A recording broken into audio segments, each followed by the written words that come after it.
Faz um mês ou dois a gente ouviu do líder de uma grande denominação pentecostal independente no Brasil, que a mulher dele veio a público pedindo divórcio, separação, não aguentava mais, porque faz 20 e tantos anos que ela sofre todo tipo de agressão.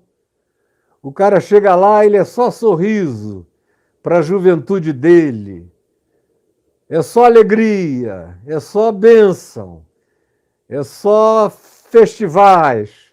Mas chega em casa, era só palavrão, sua porca, sua burra, você não sabe de nada, sai daqui, você é vexaminosa, horrorosa, quase que enfiava a mão, erguia o braço, zangado, com ódio, olhos chamejantes, mas lá atrás daquele púlpito, só delícias. Até que 20 e tantos anos depois a mulher disse: eu não aguento mais. Ele é o gestor desses jovens, desse grupo, dessa denominação, mas dentro de casa ele é o meu carrasco, é o meu verdugo, é o meu juiz iníquo. E depois a própria mãe dela, sogra do cara, gravou um vídeo e veio confirmar aquilo tudo. Aí ele pediu para se afastar, disse que precisava se tratar. 20 e tantos anos depois ele descobre que precisa se tratar. Quando Paulo diz a Timóteo, na primeira epístola, no capítulo 3, que uma das qualificações do bispo, do pastor, do líder, é que ele seja manso e saiba governar sua casa com mansidão, com brandura, com sabedoria, com admoestação na palavra e com bom senso. Do contrário, fecha a conta, vai se tratar, vai fazer qualquer outra coisa, mas você não tem que estar lá nem aí. E nem aí, se você é um desses que estão me ouvindo agora, sem nenhum espírito de mansidão. Aí vem Jesus e diz: felizes são os que se autocontrolam, são os que se deixam adestrar, amestrar, ensinar, para aprender. Você veja, a mansidão tem que ser humilde de coração. Essas coisas todas vão se encadeando.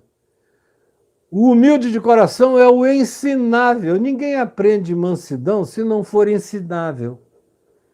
Se não tiver a capacidade de ensinabilidade presente no coração, de absorção ensinável. E uma vez que essa humildade, essa capacidade de aprendizagem constante e crescente do Evangelho toma conta de você, você se torna um ser humano mais humano, você se solidariza, você se importa com os outros. Você se coloca no lugar do outro. Se você se coloca no lugar do outro, você já deu um passo também para aprender esse lugar de mansidão. Porque muitas vezes a mansidão tem que ser exercida justamente com você se colocando no lugar do outro. O outro está me dizendo barbaridades. Que se eu for tomar no orgulho, na base da raiva, da zanga, da demonstração de força, da musculatura psicológica ou orgânica, ou de qualquer natureza que você queira, eu vou partir para a agressão. Mas se eu já vier dessa jornada onde eu estou aprendendo o caminho da ensinabilidade, da humildade, o caminho da solidariedade, quando eu encontro o estúpido, eu não olho e não ouço só a estupidez imediata, a fala estúpida imediata. A gente vai aprendendo a dizer: meu Deus, quem é esse cara? Aí, se você não o conhece, você presta atenção um pouco. Ou, no máximo, você diz: por que você está me dizendo isso? E ouve. Ouve. Às vezes, se você conseguir ouvir 30 segundos, 1 minuto, Você entende as não razões dele, mas que para ele são as únicas razões que ele tem, porque a cabecinha dele é um negocinho mínimo, mínimo, mínimo, mínimo, mínimo. É um fragmento, é um cérebrozinho de nada, é um coitadinho. E aí você olha e diz, meu Deus, o que eu vou fazer? Ficar aqui nessa trocação é covardia. Aí você se coloca no lugar. Frequentemente, cada vez mais, quando os anos foram passando, passando. No passado, quando eu me converti, eu tomei uma decisão. Podem fazer o que quiserem contra mim, que eu não vou responder. E eu vivi quase 30 anos assim. Aí depois de 98, 99, eu fiquei tomado de um sentimento de muita raiva por tanta injustiça perversa vindo sobre mim aos milhares, aos milhões. Mas ainda assim eu tentei me controlando. Eu falei, senão eu surto do surto deles. E eu não estou aqui para ficar doente da doença deles. Me ajuda, Senhor. E aí foi quando eu conheci a minha mulher. Ela me ajudou muito também. Não entra porque estão querendo isso de você. Não dá isso para eles. Eu fui recebendo aquilo que eu sabia em mim mesmo, que eu aprendi no Evangelho, eu aprendi com os meus pais, na prática do Evangelho, especialmente na vida do meu pai. Foi o homem mais manso que pessoalmente eu já conheci, e era forte na mansidão dele. E agora eu estava desaprendendo pela raiva. E aí chega a minha mulher e diz, é isso que eles estão querendo de ti, não dá isso para eles, não dá. Você nunca deu, você é outra pessoa. Não deixe que eles tirem você do curso do seu caminho. E no primeiro ano, no segundo ano, quantas vezes ela repetiu isso a mim? Eu ouvi, às vezes, barbaridades. Fui uma vez agredido por um cara na Praça da Paz, lá em Ipanema, quando o meu reflexo de jiu-jitsu já foi pegando o cara e virei logo ele. Assim que ele foi se ajoelhando, aí eu fui caindo em mim. Ela, meu amor, não dá isso a ele. Não, meu amor. E aí eu vi que era um homem grandão, mas eu quebrava ele não sei quanto, se eu quisesse. E eu larguei e falei, você não é profeta? Então agora vamos conversar. Nós dois, eu fiquei com vergonha até da humilhação que ele já tinha sofrido na presença de tanta gente, o levei adiante. E o aconselhei à distância, lá longe de todo mundo. Mas por pouco eu não dei uma surra nele, que era maior do que eu, 1,5 palmo, e bem mais jovem.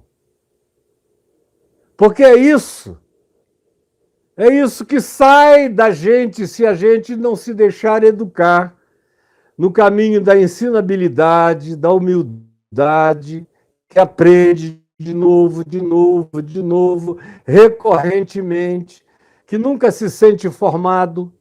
É isso que a gente aprende com a solidariedade. Quando eu me afastei com ele, que eu comecei a ouvir quem ele era, e eu vi a ignorância dele, o português todo truncado, todo errado, a mente toda embrutecida, o coração todo condicionado, fanatizado. E aí eu vi de onde ele vinha.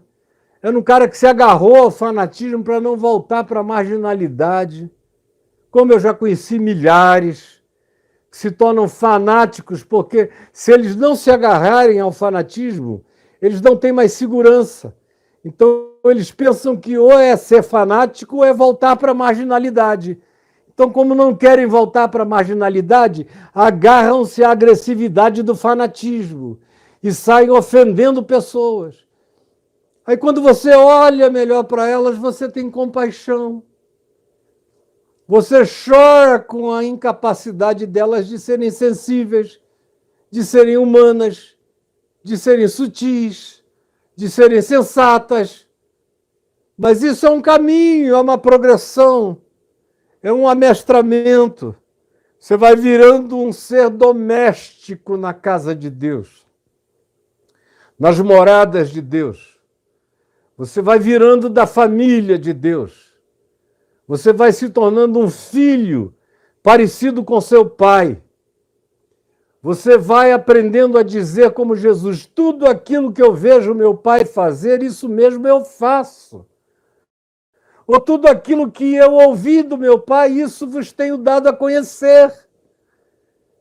É só quando essa transfusão de ser, de espírito, de mente, de caráter, vai ganhando fluidez, é que a mansidão, o autocontrole, a mente de Cristo, as emoções, os sentimentos de Jesus vão tomando corpo em você. E você vai se tornando mestre da sua carne. Você vai dando ordens à sua alma. Você diz: o que está vendo contigo, minha alma? Você começa a encarnar o Salmo 42. Por que tu estás aflita? Por que tu estás com raiva, minha alma? Por que tu estás com vontade de quebrar a cara desse desgraçado? Para com isso. O desgraçado serás tu. Tu não estás vendo que qualquer coisa que tu faças vai te tornar pior do que aquele que te provoca? E é algo que você vai ter que aprender recorrentemente, diariamente, todos os dias da sua vida. Nunca se chega ao ponto de se poder dizer: ah, isso aí ficou há muito tempo para trás na minha vida. Não. Nunca ficou nem ficará. Você tem que praticar, renovar a prática e se regozijar na herança dessa prática. Porque essa prática tem um galardão, tem uma herança.